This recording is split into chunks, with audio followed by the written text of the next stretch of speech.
Good morning, good morning.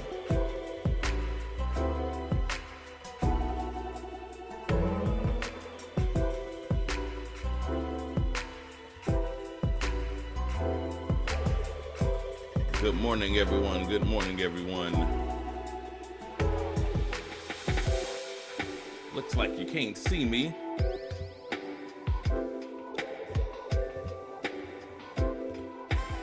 Let's work that out. Good morning, good morning.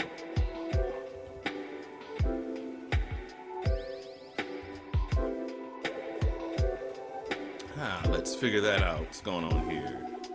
The devil don't want this word. Might have to shift. We might have to shift. There we are.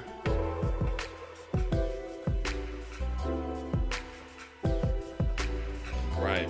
Let's see something here.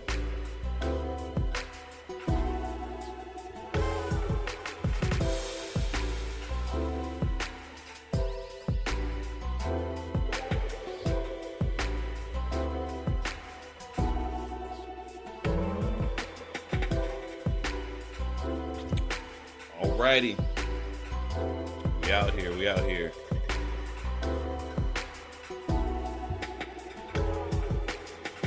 Where there's a will, there's a way. Y'all, it's time for us to dig into the word of the Lord. Hello, hello, hello. Thank you for tuning in, for watching. And y'all, I've got good news. I've got good news.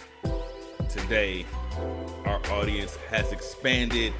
This is live on Twitch. That's right. Let's welcome the Twitch audience. We've added Twitch, and our reach is expanding. It is expanding. So, big round of applause for Twitch. Y'all, it's time for us to dig into the word of the Lord. We are in the book of Numbers, Numbers chapter 10, and we are reading through the New Living Translation of the Bible. And we're going to go to chapter 20 today. And so let's go ahead and jump in this water and get reading here. Father God, we thank you for this day. Show us wonderful things out of your law. In Jesus' name we pray. Thank God and amen.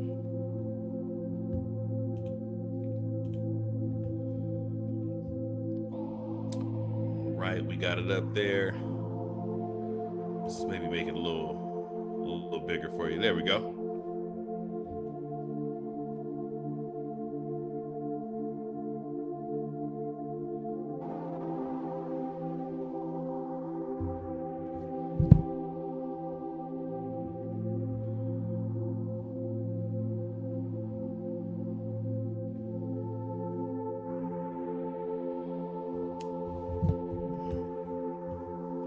Now the Lord said to Moses, make 2 trumpets of hammered silver for calling the community to assemble and for signaling the breaking of camp. When both trumpets are blown, everyone must gather before you at the entrance of the tabernacle. But if only one trumpet is blown, then only the leaders and the heads of clans must present themselves to you.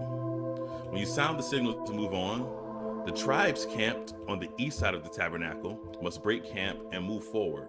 When you sound the signal a second time, the tribes camped on the south will follow. You must sound short blasts as the signal for moving on. But when you call the people to an assembly, blow the trumpets with a different signal. Only the priests, Aaron's descendants, are allowed to blow the trumpets. This is a permanent law for you to be observed from generation to generation. When you arrive in your own land and go to war against your enemies who attack you, sound the alarm with the trumpets. Then the Lord your God will remember you and rescue you from your enemies.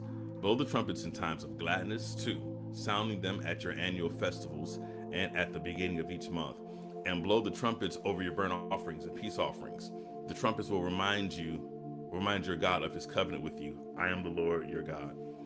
In the second year after Israel's departure from Egypt, on the 20th day of the second month, the cloud lifted from the tabernacle of the covenant. So the Israelites set out from the wilderness of Sinai and traveled on from place to place until the cloud stopped in the wilderness of Paran. When the people set out for the first time, following the instructions the Lord had given through Moses, Judah's troops led the way. They marched behind their banner, and their leader was Nahshon of Amminadab. They were joined by the troops of the tribe of Issachar, led by Nathanael, son of Zuar, and the troops of the tribe of Zebulun, led by Eliab, son of Helon.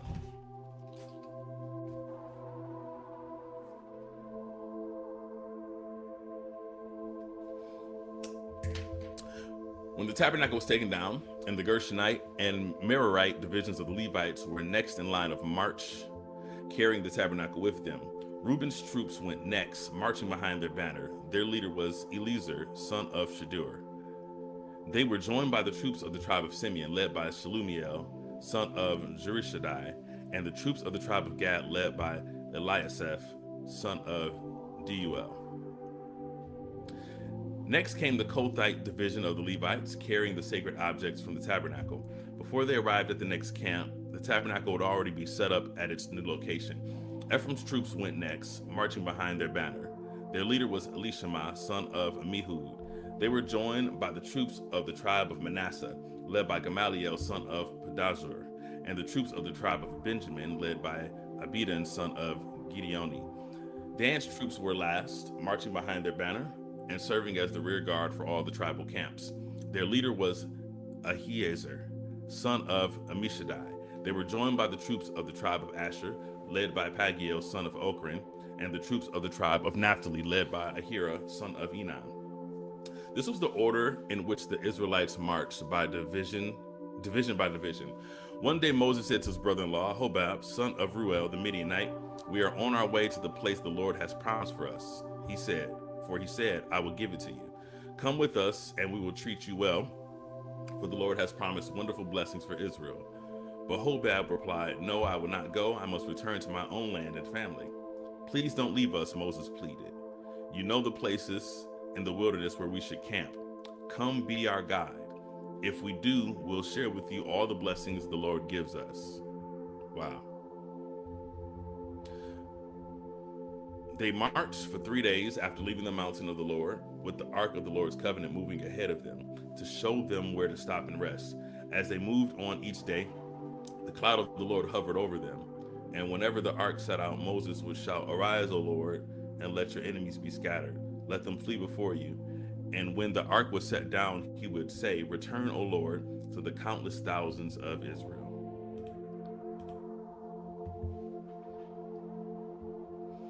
Soon the people began to complain about their hardship, and the Lord heard everything they said. Then the Lord's anger blazed against them, and he set fire to rage among them, and he destroyed some of the people in the outskirts of the camp. Then the people screamed to Moses for help, and when he prayed to the Lord, the fire stopped. After that, the area was known as Taberah, which means the place of burning, because the fire from the Lord had burned there among them.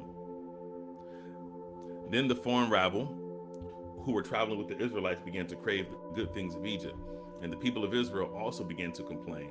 "Oh, for some meat," they exclaimed. "We remember the fish we used to eat for free in Egypt, and we had all the cucumbers, melons, leeks, onions, and garlic we wanted. But now our appetites are gone. All we ever see is this manna." The manna looked like small coriander seeds, and it was pale yellow like gum resin. The people would go out and gather it from the ground. They made flour by grinding it with hand mills or pounding it in mortars. Then they boiled it in a pot and made it into flat cakes. These cakes tasted like pastries baked with olive oil. The manna came down on the camp with the dew during the night. Moses heard all the family standing in the doorways of their tents whining, and the Lord became extremely angry. Moses was also very aggravated. And Moses said to the Lord, "Why are you treating me, your servant, so harshly? Have mercy on me. What did I do to deserve the burden of all these people? Did I give birth to them? Did I bring them into the world? Why did you tell me to carry them in my arms like a mother carries a nursing baby? How can I carry them to the land you swore to give their ancestors? Where am I supposed to get meat for all these people? They keep whining to me, saying, 'Give us meat to eat.' I can't carry all these people by myself. The load is far too heavy. If this is how you intend to treat me, just go ahead and kill me. Do me a favor and spare me this misery." Then the Lord said to Moses, gather before me 70 men who are recognized as elders and leaders of Israel. Bring them to the tabernacle and stand there with you. I will come down and talk to you there. I will take some of the spirit that is upon you, and I will put the spirit upon them also. They will bear the burden of the people along with you, so you will not have to carry it alone. And say to the people, purify yourselves, for tomorrow you will have meat.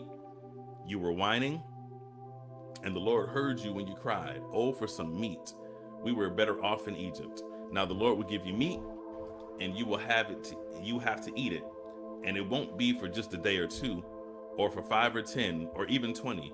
You will eat it for a whole month until you gag and are sick of it.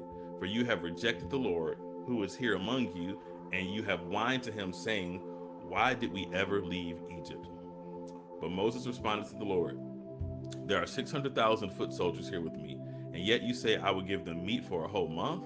Even if we butchered all our flocks and herds, would that satisfy them? Even if we caught all the fish in the sea, would that be enough? Then the Lord said to Moses, has my arm lost its power? Now you will see whether or not my word comes true. So Moses went out and reported the Lord's word to the people. He gathered the 70 elders and stationed them around the tabernacle. And the Lord came down in the cloud and spoke to Moses. Then he gave the 70 elders the same spirit that was upon Moses. And when the spirit rested upon them, they prophesied. But this never happened again. 2 men, Eldad and Medad, had stayed behind in the camp. They were listed among the elders, but they had not gone out to the tabernacle. Yet the spirit rested upon them as well. So they prophesied there in the camp.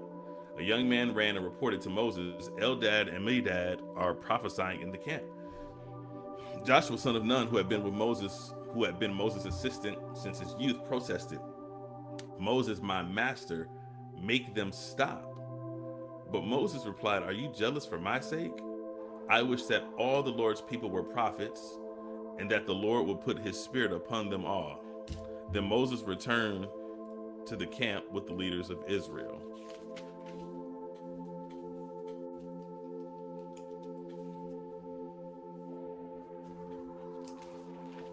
It's worth marking down.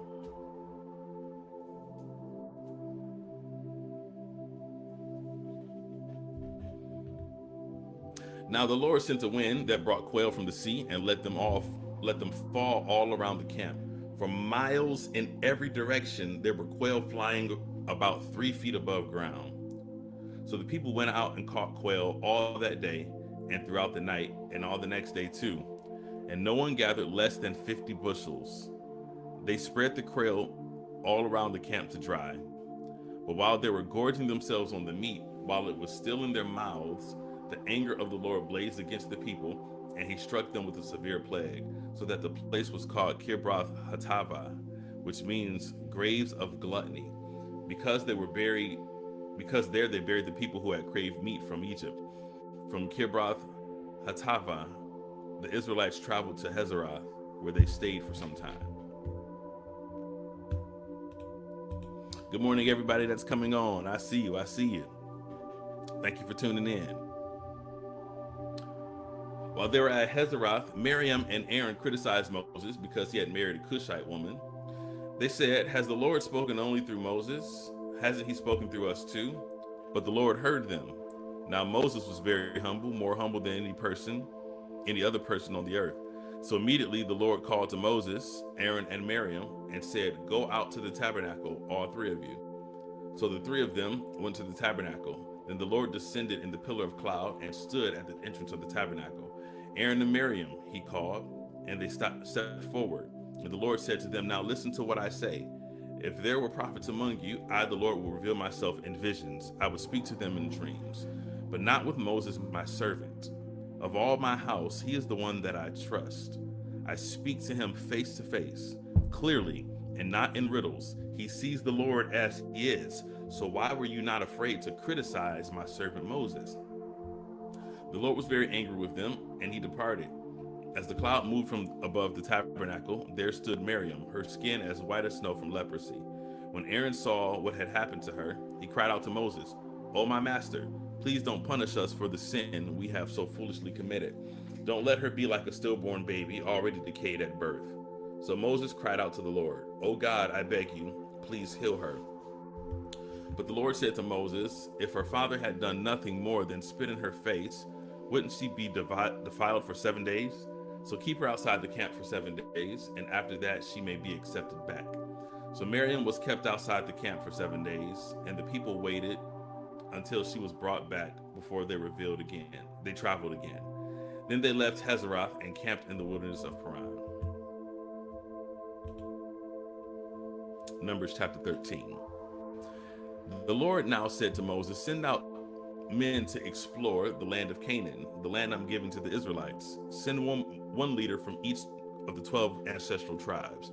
So Moses did as the Lord commanded him.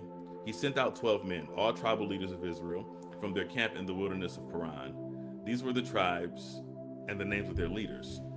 Tribe: Reuben, leader, Shemua son of Zakur; Simeon, Shaphat son of Hori; Judah, Caleb son of Jephunneh; Issachar, Igal son of Joseph; Ephraim, Hoshea son of Nun; Benjamin, Palti son of Raphu; Zebulun, Gadiel son of Sadi; Manasseh son of Joseph, Gadi son of Suzi; Dan, Amiel son of Gamali; Asher, Sethur son of Micah; Naphtali, Nabi son of Vavsi; Gad, Jeuel son of Maki. These are the names of the men Moses sent out to explore the land. Moses called Hoshea son of Nun by the name Joshua. Moses gave these men instructions as he sent them out to explore the land. Go north through the Negev into the hill country. See what the land is like and find out whether the people living there are strong or weak, few or many. See what kind of land they live in. Is it good or bad? Do their towns have walls, or are they unprotected like open camps? Is the soil fertile or poor? Are there many trees? Do your best to bring back samples of the crops you see. It happened to be the season for harvesting the first ripe grapes. So they went up and explored the land from the wilderness of Zin as far as Rahab, near Labo Hamath. Going north, they passed through the Negev and arrived at Hebron, where Ahiman, Sheshai, and Talmai, all descendants of Anak, lived. The ancient town of Hebron was founded 7 years before the Egyptian city of Zoan. When they came to the valley of Eshcol, they cut down a branch with a single cluster of grapes so large that it took 2 of them to carry it on a pole between them. They also brought back samples of the pomegranates and figs. The place was called the Valley of Eshcol, which means cluster, because of the cluster of grapes the Israelite men cut there. After exploring the land for 40 days, the men returned to Moses, Aaron, and the whole community of Israel at Kadesh in the wilderness of Paran. They reported to the whole community what they had seen and showed them the fruit they had taken from the land. This was their report to Moses. "We entered the land you sent us to explore, and it is indeed a bountiful country, a land flowing with milk and honey. Here's the kind of fruit it produces. But the people living there are powerful, and their towns are large and fortified. We even saw giants there, the descendants of Anak. The Amalekites live in the Negev, and the Hittites, Jebusites, and Amorites live in the hill country. The Canaanites live along the coast of the Mediterranean Sea and along the Jordan Valley." But Caleb tried to quiet the people as they stood before Moses. "Let's go at once to take the land," he said. "We can certainly conquer it." But the other men who had explored the land with him disagreed. "We can't go up against them. They are stronger than we are." So they spread this bad report about the land among the Israelites. "The land we traveled through and explored will devour anyone who goes to live there. All the people we saw that were huge. We even saw giants there, the descendants of Anak. Next to them, we felt like grasshoppers," and that's what they thought too.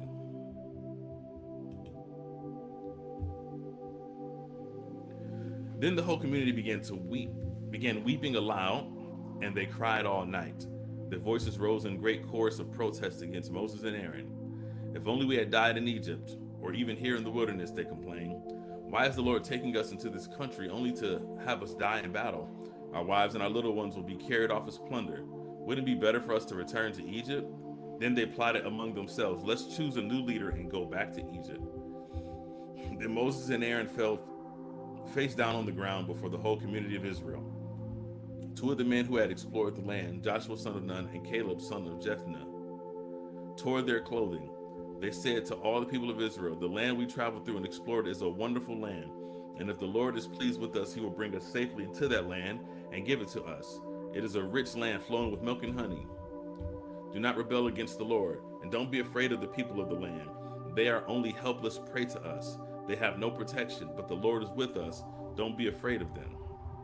But the whole community began to talk about stoning Joshua and Caleb. Then the glorious presence of the Lord appeared to all the Israelites at the tabernacle. And the Lord said to Moses, "How long will these people treat me with contempt? Will they never believe me? Even after all the miraculous signs I have done among them, I will disown them and destroy them with a plague. Then I will make you into a nation greater and mightier than they are." But Moses objected. "What will the Egyptians think when they hear about it?" asked the Lord. "They know full well the power you displayed in rescuing your people from Egypt. Now, if you destroy them, the Egyptians will send a report to the inhabitants of this land, who have already heard that you live among your people. They know, Lord, that you have appeared to your people face to face, and that your pillar of cloud hovers over them. They know that you go before them in the pillar of cloud by day and the pillar of fire by night.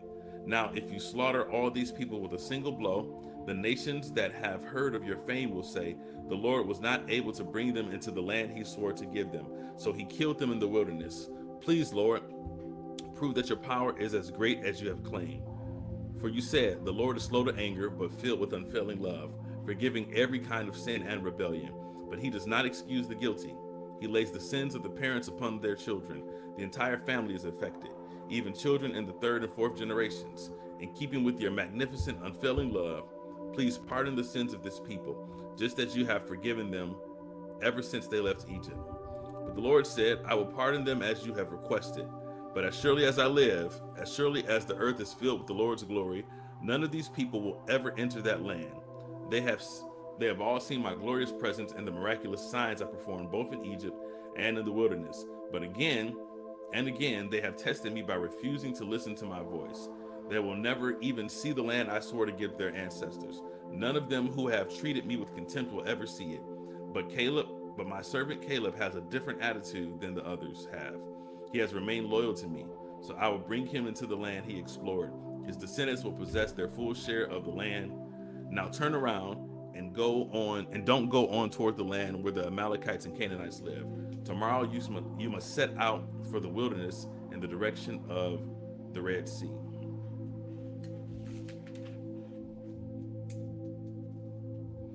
Then the Lord said to Moses and Aaron, "How long must I put up with this wicked community and its complaints about me? Yes, I've heard the complaints the Israelites are making against me. Now tell them this: as surely as I live, declares the Lord, I will do to you the very things I heard you say. You will all drop dead in this wilderness because you complained against me. Every one of you who is 20 years old or older and was included in the registration will die. You will not enter and occupy the land I swore to give you. The only exceptions will be Caleb, son of Jephunneh, and Joshua, son of Nun. You said your children would be carried off as plunder. Well, I will bring them safely into the land, and they will enjoy what you have despised. But as for you, you will drop dead in this wilderness, and your children will be like shepherds wandering in the wilderness for 40 years. In this way, I will pay for your faithfulness. They will pay for your faithlessness until the last of you lies dead in the wilderness. Because your men explored the land for 40 days, you must wander in the wilderness for 40 years, a year for each day, suffering the consequences of your sins. Then you will discover what it is like to have me for an enemy. I, the Lord, have spoken. I will certainly do things to every member of the community who has conspired against me. They will be destroyed here in this wilderness, and here they will die. The 10 men Moses had sent to explore the land, the ones who incited rebellion against the Lord with their bad report, were struck dead with a plague before the Lord. Of the 12 who had explored the land, only Joshua and Caleb remained alive. When Moses reported the Lord's words to all the Israelites, the people were filled with grief. They got up early the next morning and went to the top of the range of hills. Let's go, they said. We realize that we have sinned, but now we are ready to enter the land the Lord has promised us. But Moses said, why are you now disobeying the Lord's orders to return to the wilderness? It won't work. Do not go up into the land now. You will only be crushed by your enemies because the Lord is not with you. When you face the Amalekites and Canaanites in battle, you will be slaughtered. The Lord will abandon you because you have abandoned the Lord. But the people defiantly pushed ahead toward the hill country, even though neither Moses nor the ark of the Lord's covenant left the camp. The Amalekites and the Canaanites who lived in those hills came down and attacked them and chased them back as far as Hormah. Then the Lord told Moses, "Give the following instructions to the people of Israel. When you finally settle in the land I am giving you, you will offer special gifts as a pleasing aroma to the Lord. These gifts may take the form of a burnt offering, a sacrifice to fulfill a vow, a voluntary offering, or an offering at any of your annual festivals. And they may be taken from your herds or cattle or your flocks of sheep and goats. When you present these offerings, you must also give the Lord a grain offering of 2 quarts of choice flour mixed with 1 quart of olive oil. For each lamb offered as a burnt offering or a special sacrifice, you must also present 1 quart of wine as a liquid offering. If the sacrifice is a ram, give a grain offering of 4 quarts of choice flour mixed with 1/3 of a gallon of olive oil, and give 1/3 of a gallon of wine as a liquid offering. This will be a pleasing aroma to the Lord.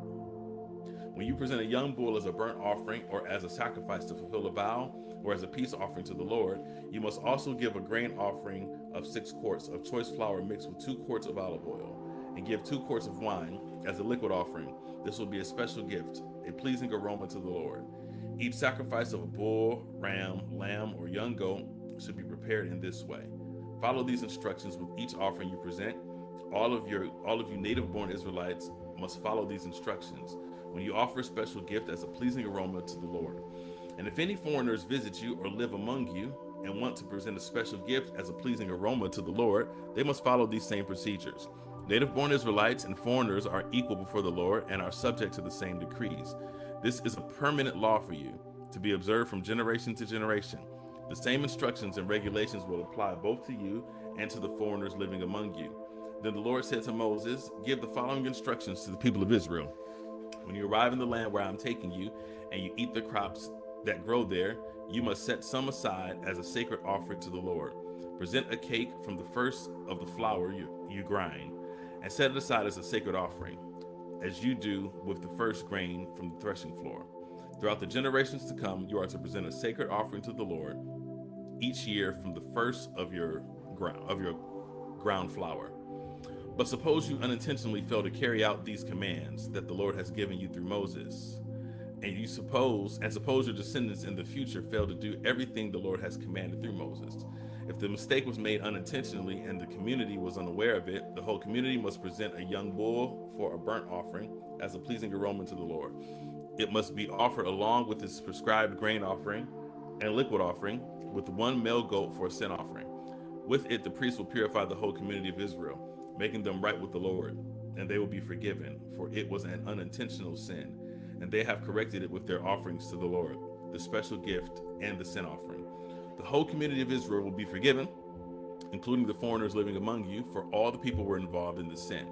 If one individual commits an unintentional sin, the guilty person must bring a 1-year-old female goat for a sin offering. The priest will sacrifice it to purify the guilty person before the Lord, and that person will be forgiven. These same instructions apply both to native-born Israelites and to the Israelites living among you. But those who brazenly violate the Lord's will, whether native-born Israelites or foreigners, have blasphemed the Lord, and they must be cut off from the community. Since they have treated the Lord's word with contempt and deliberately disobeyed his command, they must be completely cut off and suffer the punishment for their guilt. One day, while the people of Israel were in the wilderness, they discovered a man gathering wood on the Sabbath. The people who found him doing this took him before Moses, Aaron, and the rest of the community. They held him in custody because they did not know what to do with him. Then the Lord said to Moses, "This man must be put to death.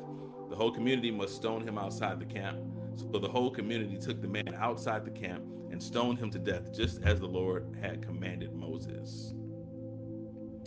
Then the Lord said to Moses, "Give the following instructions to the people of Israel throughout the generations to come. You must make tassels for the hems of your clothing and attach them with a blue cord. When you see the tassels, you will remember and obey all the commands of the Lord, instead of following your own desires and defiling yourself as you are prone to do. The tassels will help you remember that you must obey all my commands and be holy to your God.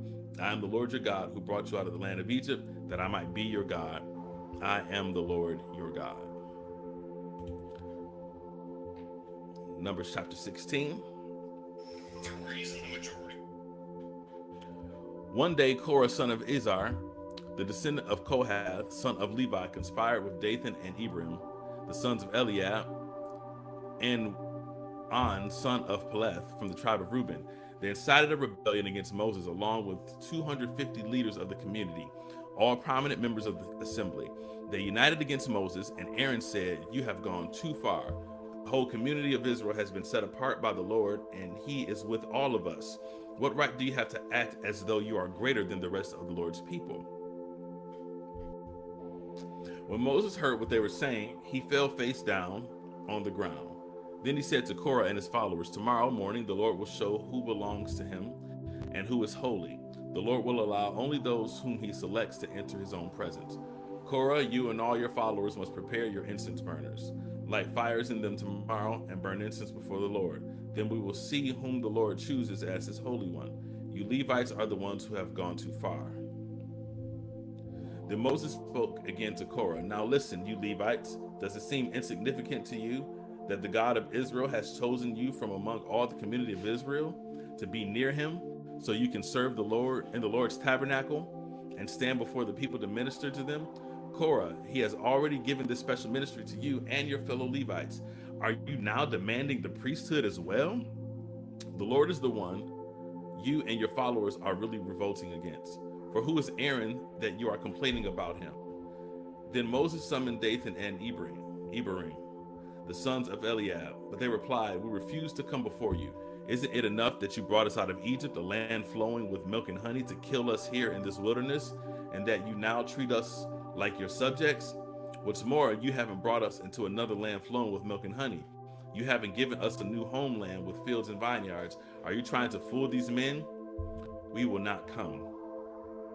Then Moses became very angry and said to the Lord, "Do not accept their grain offerings. I have not taken so much as a donkey from them, and I have never heard a single one of them." And Moses said to Korah, "You and all your followers must come here tomorrow and present yourselves before the Lord. Aaron will also be here. You and each of your 250 followers must prepare an incense burner and put incense on it, so you can all present them before the Lord. Aaron will also bring his incense burner." So each of these men prepared an incense burner, lit the fire, and placed incense on it. Then they all stood at the entrance of the tabernacle with Moses and Aaron. Meanwhile, Korah had stirred up the entire community against Moses and Aaron, and they all gathered at the tabernacle entrance. Then the glorious presence of the Lord appeared to the whole community. And the Lord said to Moses and Aaron, "Get away from all these people so that I may instantly destroy them." But Moses and Aaron fell face down on the ground. "O God," they pleaded, "you are the God who gives breath to all creatures. Must you be angry with all the people when only one man sins?" And the Lord said to Moses, "Then tell all the people to get away from the tents of Korah, Dathan, and Abiram." So Moses got up and rushed over to the tents of Dathan and Abiram, followed by the elders of Israel. "Quick," he told the people, "get away from the tents of these wicked men and don't touch anything that belongs to them. If you do, you will be destroyed for their sins." So all the people stood back from the tents of Korah, Dathan, and Abiram. Then Dathan and Abiram came out and stood at the entrances of their tents, together with their wives and children and little ones. And Moses said, "This is how you will know that the Lord has sent me to do all these things that I have done, for I have not done them on my own." Powerful.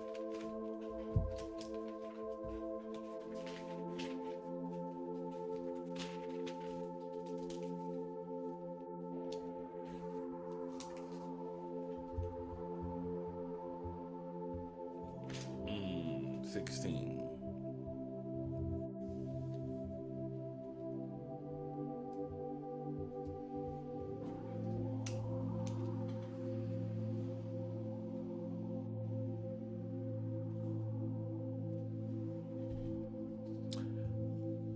If these men die a natural death, or if nothing unusual happens, then the Lord has not sent me.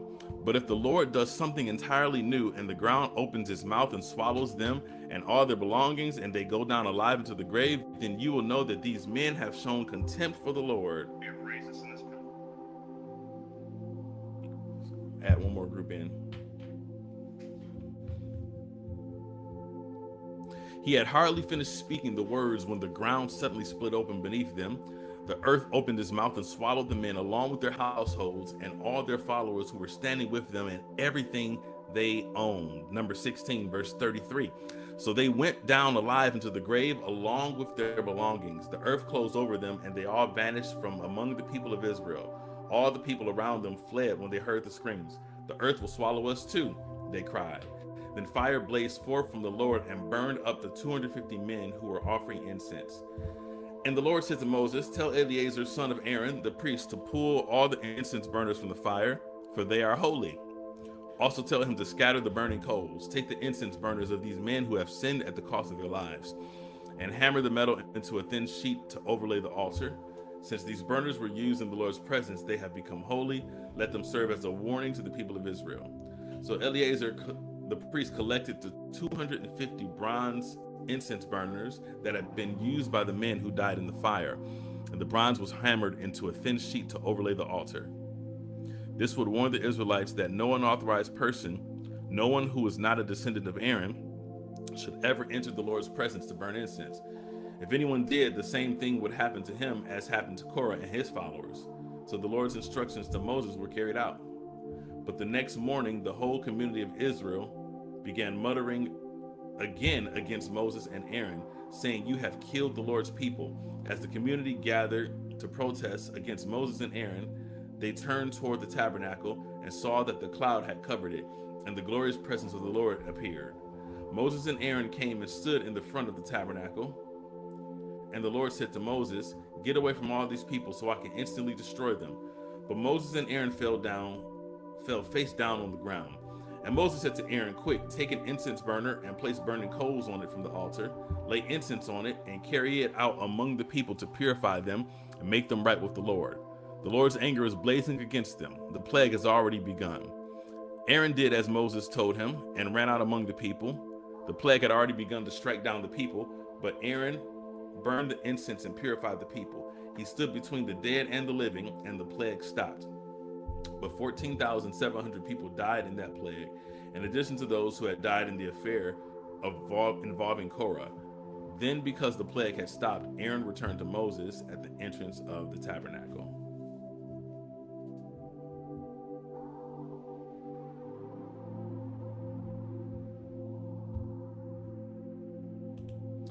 Numbers chapter 17. Then the Lord said to Moses, tell the people of Israel to bring you 12 wooden staffs, one from each leader of Israel's ancestral tribes, and inscribe each leader's name on his staff. Inscribe Aaron's name on the staff of the tribe of Levi, for there must be one staff for the leader of each ancestral tribe. Place these staffs in the tabernacle in front of the ark containing the tablets of the covenant, where I meet with you. Buds will sprout on the staff belonging to the man I choose. Then I will finally put an end to the people's murmuring and complaining against you. So Moses gave the instructions to the people of Israel, and each of the 12 tribal leaders, including Aaron, brought Moses a staff. Moses placed the staffs in the Lord's presence in the tabernacle of the covenant. When he went into the tabernacle of the covenant the next day, he found that Aaron's staff, representing the tribe of Levi, had sprouted, budded, blossomed, and produced ripe almonds. When Moses brought all the staffs out of the Lord's presence, he showed them to the people. Each man claimed his own staff. And the Lord said to Moses, place Aaron's staff permanently before the Ark of the Covenant to serve as a warning to rebels. This should put an end to their complaints against me and prevent any further deaths. So Moses did as the Lord commanded him. And the people of Israel said to Moses, look, we are doomed. We are dead. We are ruined. Everyone who comes close to the tabernacle of the Lord dies. Are we all doomed to die? Numbers chapter 18. Then the Lord said to Aaron, you, your sons, and your relatives from the tribe of Levi will be held responsible for any offenses related to the sanctuary. But you and your sons alone will be held responsible for violations connected. I'm sorry, y'all. Give me 1 second here.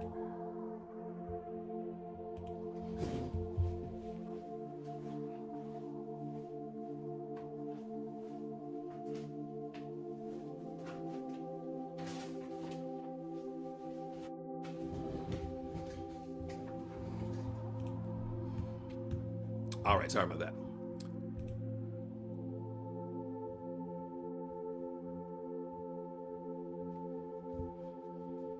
All right, verse number 2, Numbers 18. Bring your relatives of the tribe of Levi, your ancestral tribe, to assist you and your sons as you perform the sacred duties in front of the tabernacle of the covenant. But as the Levites go about all their assigned duties at the tabernacle, they must be careful not to go near any of the sacred objects or the altar.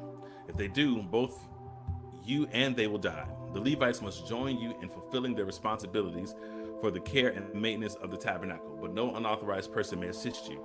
You yourselves must perform the sacred duties inside the sanctuary and at the altar. If you follow these instructions, the Lord's anger will never again blaze against the people of Israel. I myself have chosen your fellow Levites from among the Israelites to be your special assistants. They are a gift to you, dedicated to the Lord for service in the tabernacle. But you and your sons, the priests, must personally handle all the priestly rituals associated with the altar and with everything behind the inner curtain. I am giving you the priesthood as your special privilege of service. Any unauthorized person who comes too near the sanctuary will be put to death. The Lord gave these instructions further to Aaron. I myself have put you in charge of all the holy offerings that are brought to me by the people of Israel. I have given all these consecrated offerings to you and your sons as your permanent share. You are allotted the portion of the most holy offerings that is not burned on the fire. This portion of the most holy offerings, including the grain offerings, sin offerings, and guilt offerings, must be holy, and it belongs to you and your sons. You must eat it as a most holy offering. All the males may eat of it, and you must treat it as most holy. All the sacred offerings and special offerings presented to me when the Israelites lift them up before the altar also belong to you. I have given them to you and to your sons and your daughters as your permanent share. Any member of your family who is ceremonially clean may eat of these offerings. I also give you the harvest gifts brought by the people as offerings to the Lord. The best of the olive oil, new wine, and grain, and all the first crops of their land that the people present to the Lord belong to you. Any member of your family who is ceremonially clean may eat this food.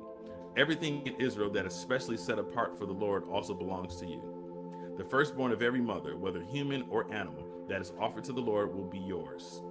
But you must also always redeem your firstborn sons and the firstborn of ceremonially unclean animals. Redeem them when they are 1 month old. The redemption price is 5 pieces of silver, as measured by the weight of the sanctuary shekel, which equals 20 gerahs. However, you may not redeem the firstborn of cattle, sheep, or goats. They are holy and have been set apart for the Lord. Sprinkle their blood on the altar and burn their fat as a special gift, a pleasing aroma to the Lord. The meat of these animals will be yours, just like the breast and the right thigh that are presented by lifting them up as a special offering before the altar. Yes, I am giving you all these holy offerings that the people of Israel bring to the Lord. They are for you and your sons and your daughters to be eaten as your permanent share. This is an eternal and unbreakable covenant between the Lord and you, and it also applies to your descendants. And the Lord said to Aaron, your priests will receive no allotment or share of land or share of property among the people of Israel. I am your share and your allotment. As for the tribe of Levi, your relatives, I will compensate them for their service in the tabernacle. Instead of an allotment of land, I will give them tithes from the entire land of Israel. From now on, no Israelites except priests or Levites may approach the tabernacle. If they come too near, they will be judged guilty and will die. Only the Levites may serve at the tabernacle, and they will be held responsible for any offenses against it. This is a permanent law for you, to be observed from generation to generation. The Levites will receive no allotment of land among the Israelites, because I have given them the Israelites' tithes, which have been presented as sacred offerings to the Lord. This will be the Levites' share. That is why I said they would receive no allotment of land among the Israelites. The Lord also told Moses, give these instructions to the Levites. When you receive from the people of Israel the tithes I have assigned as your allotment, give 1/10 of the tithes you receive, a tithe of a tithe, to the Lord as a sacred offering. The Lord will consider this offering to be your harvest offering, as though it were the first grain from your own threshing floor or wine from your own wine press. You must present 1/10 of the tithe received from the Israelites as a sacred offering to the Lord. This is the Lord's sacred portion, and you must present it to Aaron the high priest, the priest. Be sure to give to the Lord the best portions of the gifts given to you. Also, give these instructions to the Levites when you present the best part as your offering.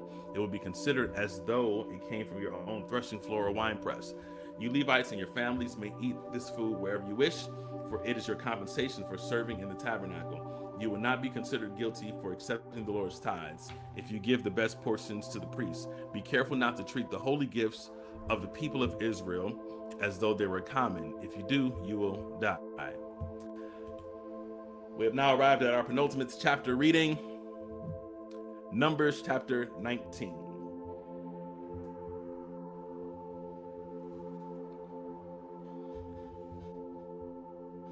The Lord said to Moses and Aaron, "Here is another legal requirement commanded by the Lord. Tell the people of Israel to bring you a red heifer, a perfect animal that has no defects and has never been yoked to a plow. Give it to Eleazar the priest, and it will be taken outside the camp and slaughtered in his presence. Eleazar will take some of its blood on his finger and sprinkle it 7 times toward the front of the tabernacle. As Eleazar watches, the heifer must be burned, its hide, meat, blood, and dung. Eleazar the priest must then take a stick of cedar, a hyssop branch, and some scarlet yarn, throw them into the fire where the heifer is burning. Then the priest must wash his clothes and bathe himself in water. Afterward, he may return to the camp, though he will remain ceremonially unclean until evening. The man who burns the animal must also wash his clothes and bathe himself in water, and he too will remain unclean until evening. Then someone who is ceremonially clean will gather up the ashes of the heifer and deposit them in a purified place outside the camp. They will be kept there for the community of Israel to use in the water for the purification ceremony. This ceremony is performed for the removal of sin. The man who gathers up the ashes of the heifer must also wash his clothes, and he will remain ceremonially unclean until evening.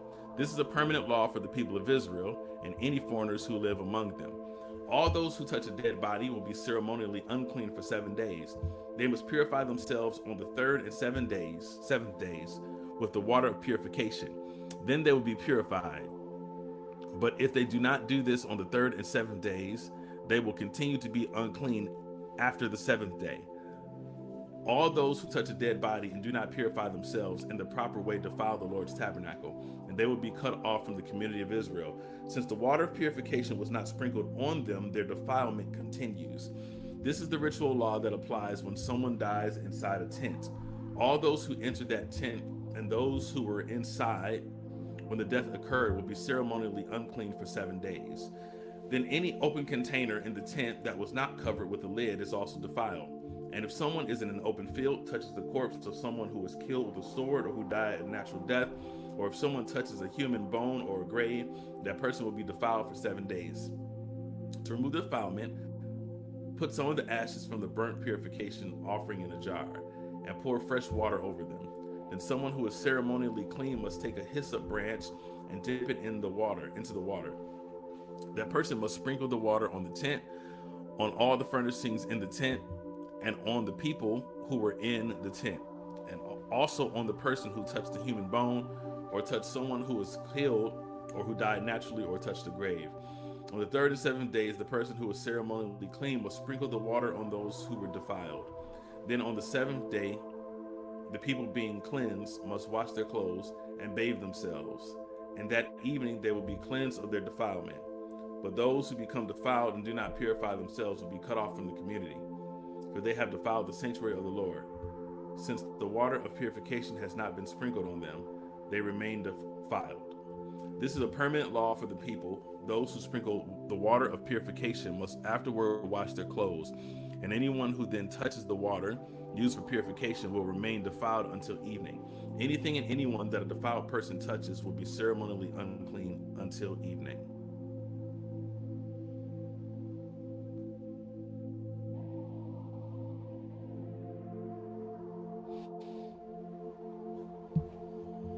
Right, we're going to our final chapter.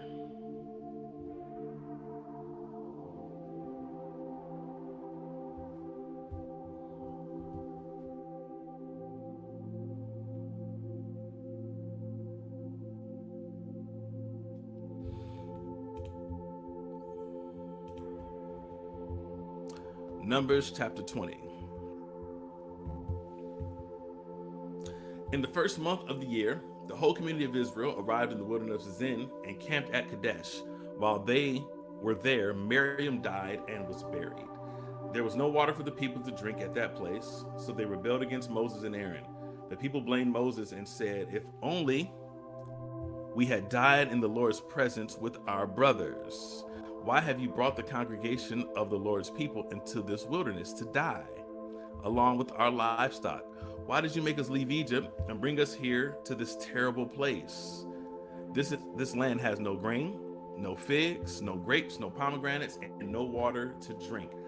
Moses and Aaron turned away from the people and went to the entrance of the tabernacle, where they fell face down on the ground. Then the glorious presence of the Lord appeared to them.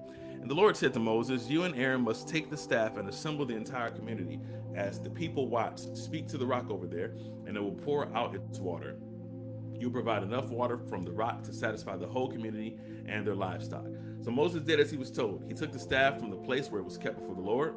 Then he and Aaron summoned the people to come and gather at the rock.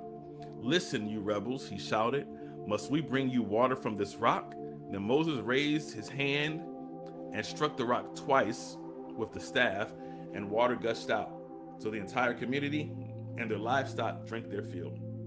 But the Lord said to Moses and Aaron, "Because you did not trust me enough to demonstrate my holiness to the people of Israel, you will not lead them into the promised land I am giving them." This place was known as the waters of Meribah, which means arguing, because there the people of Israel argued with the Lord, and there he demonstrated his holiness among them. While Moses was at Kadesh, he sent ambassadors to the king of Edom with this message. "This is what your relatives, the people of Israel, say. You know all the hardships we have been through. Our ancestors went down to Egypt, and we lived there a long time. We and our ancestors were brutally mistreated by the Egyptians. But when we cried out to the Lord, he heard us and sent an angel who brought us out of Egypt. Now we are camped at Kadesh, a town on the border of your land. Please let us travel through your land. We will be careful not to go through your fields and vineyards. We won't even drink water from your wells. We will stay on the king's road and never leave it until we have passed through your territory." But the king of Edom said, "Stay out of my land, or I will meet you with an army." The Israelites answered, "We will stay on the main road. If our livestock drink your water, we will pay for it. Just let us pass through your country. That's all we ask." But the king of Edom replied, "Stay out. You may not pass through our land." With that, he mobilized his army and marched out against them with an imposing force. Because Edom refused to allow Israel to pass through their country, Israel was forced to turn around. The whole community of Israel left Kadesh and arrived at Mount Hor. There, on the border of the land of Edom, the Lord said to Moses and Aaron, "The time has come for Aaron to join his ancestors in death. He will not enter the land I am giving the people of Israel, because the two of you rebelled against my instructions concerning the water at Meribah. Now take Aaron and his son Eleazar up Mount Hor. There you will remove Aaron's priestly garments and put them on Eleazar, his son. Aaron will die there and join his ancestors." So Moses did as the Lord commanded. The three of them went up Mount Hor together as the whole community watched. At the summit, Moses removed the priestly garments from Aaron and put them on Eleazar, Aaron's son. Then Aaron died there on top of the mountain, and Moses and Eleazar went back down. When the people realized that Aaron had died, all Israel mourned for him 30 days. The word of God for the people of God. Thanks be to God. We've completed our reading for today, and thank you for taking out some time to be a part of this.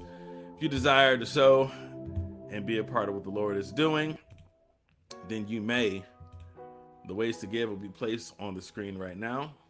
If you are watching for Philos Church, then we'll place this on the screen for you. Just a moment.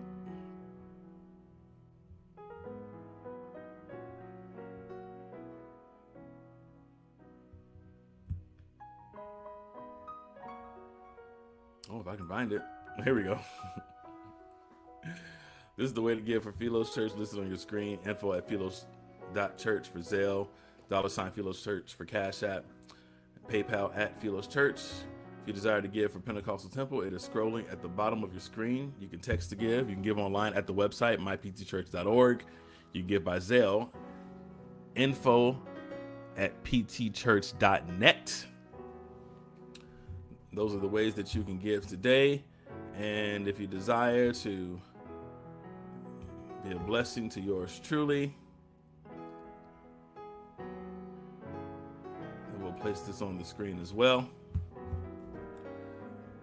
$ K Brooks.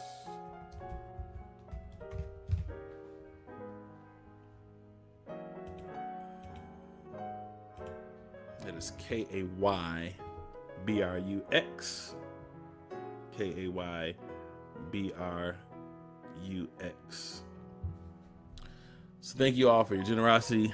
Thank you for taking out time. Thank you for spending your time to get into the word of the Lord. And we'll be here tomorrow, same time, 7:30 a.m., digging into the word of the Lord. I appreciate you all, and we will do it again tomorrow.